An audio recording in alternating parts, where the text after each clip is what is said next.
This show talks about topics this generation needs to know about. Coming up, Josh will be exploring gender switching in the media industry. Oscar will be investigating the Bermuda Triangle. And Dan will be looking at mobile phone addiction. There's been a rise in the number of people expressing themselves through different gender identities. With this in mind, we have been looking at the different roles in the media. So we have asked Josh to give us more information about this topic. My name is Joshua, I'm the presenter of Gender Equality, and before I start, I want to clarify that sex and gender are two different things. Sex is what you're born as, gender is what you identify as in public.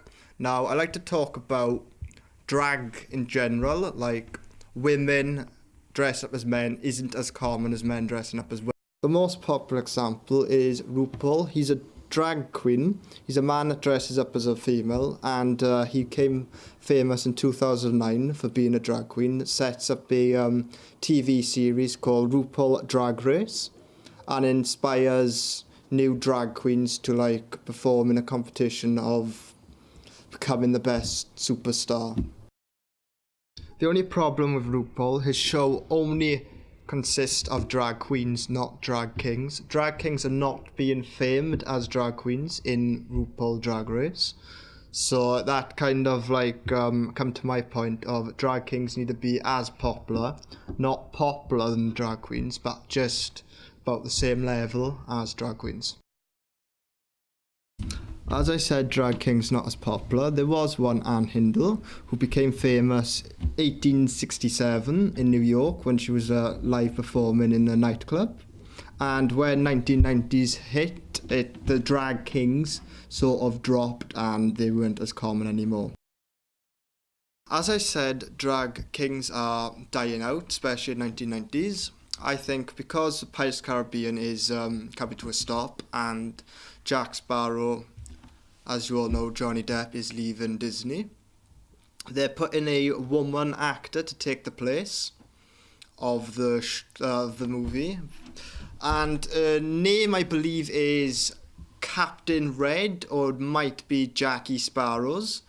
But in Stranger Tides, they did have a already actress playing as a woman dressed up as Jack Sparrow, as you can see here. So I think instead of having a woman actor playing a female, why don't you have a drag king for a woman to dress up as a man, so we still have the fictional character Jack Sparrow.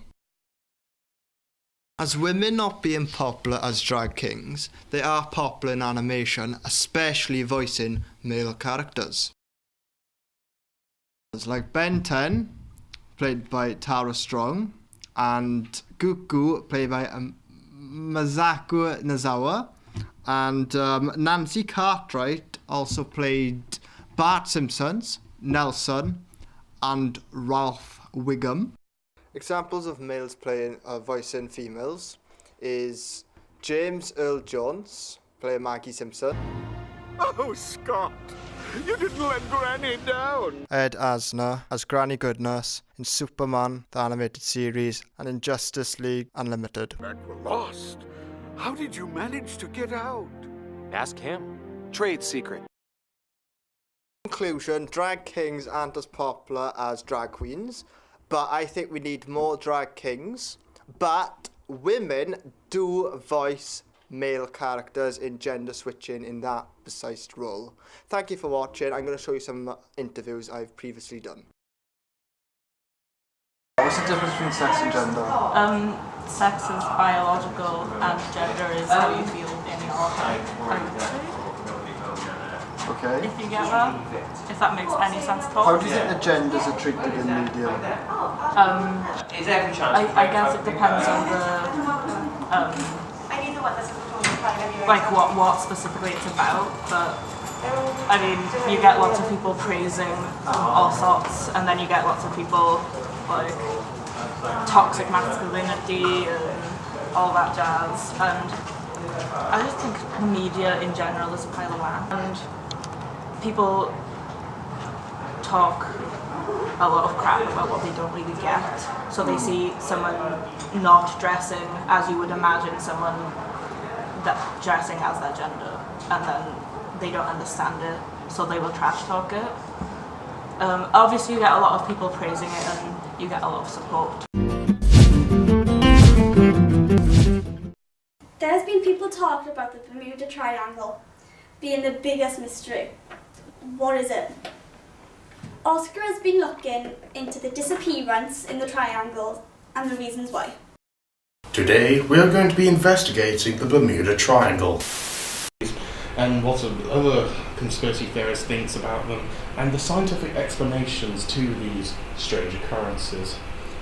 The triangle has become so mysterious, in fact, that many have believed there's a monster which gobbles a whole ships and planes whole.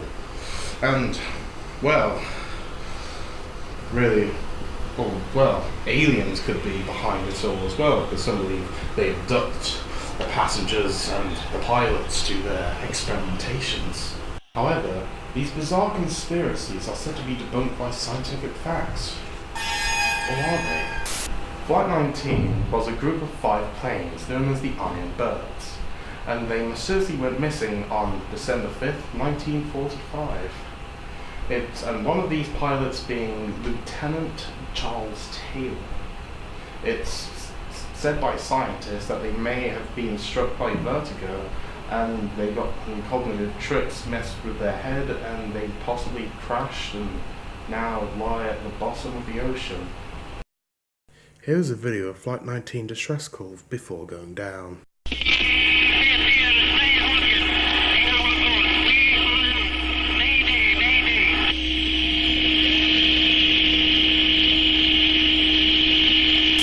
USS Cyclops was a ship made for delivering ore across the ocean, and its last voyage was going across the Bermuda Triangle. 306 crewmen lost their lives to this, and it's speculated that the ship went down due to the bottom being shredded to pieces by coral.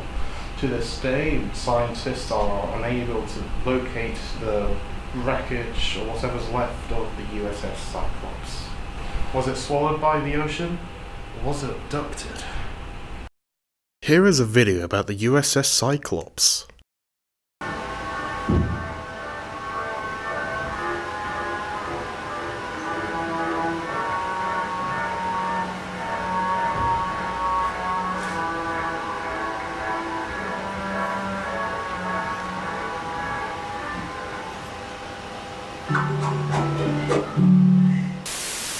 I'm interviewing Morgan Phillips. I'm going to ask her questions based on the Bermuda Triangle. Morgan, what do you think a conspiracy theorist is? Conspiracy theorist? Well, a conspiracy theory. Conspiracy theory is a theory that is completely different to what standard people believe. Okay. How do you feel about conspiracy theories? Very passionate about them. I see. Do you know about the Bermuda Triangle conspiracy? I know loads about the Bermuda Triangle. Ah, I see. If so, can you tell us what theories you know? Well, there's one that is Atlantis is actually hidden beneath the seas of the Bermuda Triangle because of all the disappearances. There's one about electromagnetic fields, which is also interferes with ships, crash, they die. And you have many with methane gas underneath the seas. There's lots. What mystery do you think there is out there on the moon? Oh, definitely like hidden creatures, unexplored places. It's kind of hard to pick which one. I'm more likely to believe there's definitely something weird going on. Do you think it's linked with aliens? No. What's your favourite theory and what makes you think it's real? The moon landing was fake. 100%. 100% it was fake. What would you want to see in our show, such as theories? The fact that the moon landing was fake. The moon landing was fake, JFK's assassination, obviously extraterrestrial beings. Would we ever be able to go and meet the extraterrestrial beings if that's the case? There's loads you can never This has been Conspiracy Theories. Thank you for watching, and we'll see you next week.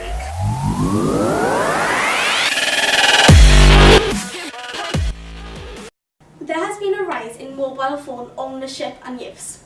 Dan exposes the negative impact with people using mobile phones. Hello and welcome to this article in Next Gen. I am Dan Thomas, and today I will be talking about addiction, specifically mobile phone addiction, which lies into the addiction categories of substance, impulse and behaviour. In certain cases, addiction can be linked to mental health. In the recent years of the last decade, 18 to 25-year-olds have noticed an exponential rise in mobile phone usage in the percentage of 16%. Hi, what's it like not having a phone in today's society? Well, it's awfully strange, for me anyways, because everyone always asks me for a phone number, and I'm like, I don't have a phone, and they always give me weird looks. It's strange, I suppose. What is your opinion on the long-time usage on mobile phones? Well, I suppose it is unhealthy for those people to be looking at a screen all the time. Even when they're outside, they still can't get away from the screen, which can be very health damaging. Okay. Now, what's your reason for not having a mobile phone?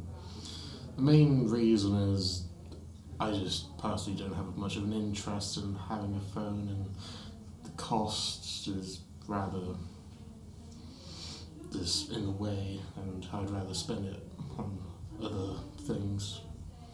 Okay. How is it like interacting with people in real life? Well, I suppose, personally, I'm not the most social person, but I get round from time to time, but I do find at home when I'm on the computer to find it easier to be interacting with people on the virtual world. Okay. What are the upsides to not having a mobile phone? Well, I'd suppose you're not always staring at a screen, which is damaging your eyes. You get more social interaction, so you can get better social skills. Okay. Now, what are the negatives to not having a mobile phone, in your opinion? Well, obviously, if you're stranded in the middle of nowhere and you have a broken leg, then there's not really much you can do.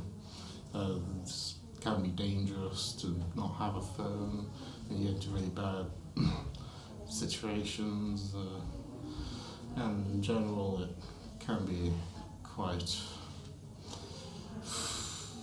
bad. Thank you so much. Have a good day. What is your reasoning for you always being on your mobile phone? I'm always on my mobile phone because I have all of my social media and contacts and friends on there, so it's really easy for me to contact them. Okay. What is your opinion on people who do not have their phones? I think it's their own personal choice if they want to use a phone or not. Yeah. How do you communicate and socialise in the real life with people who do not have phones on them? I just speak to them like I would if they did or didn't have a phone. Just talk. In your opinion, what are the positives to having a mobile phone on you in constant use? The positives is having like something to help you with like anything, just talking to people or researching just in the palm of your hands. What do you think the negatives of having a phone are? The negatives are when people become addicted, or you could be like subject to bullying through phones. Okay. Would you consider yourself highly addicted to your phone? Yes, I would. Please explain.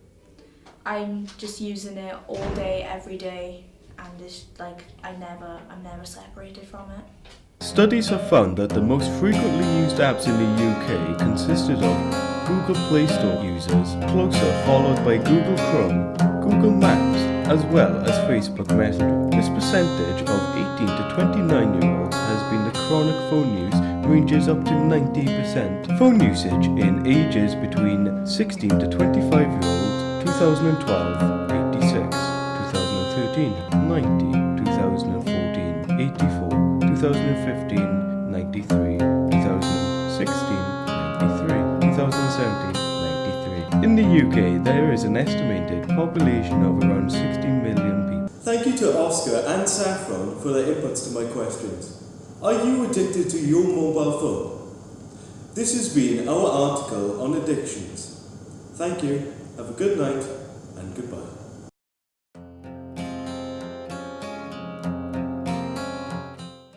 I hope the show has given you a lot to think about. It has been an interesting show, but everything must come to an end. So, goodbye.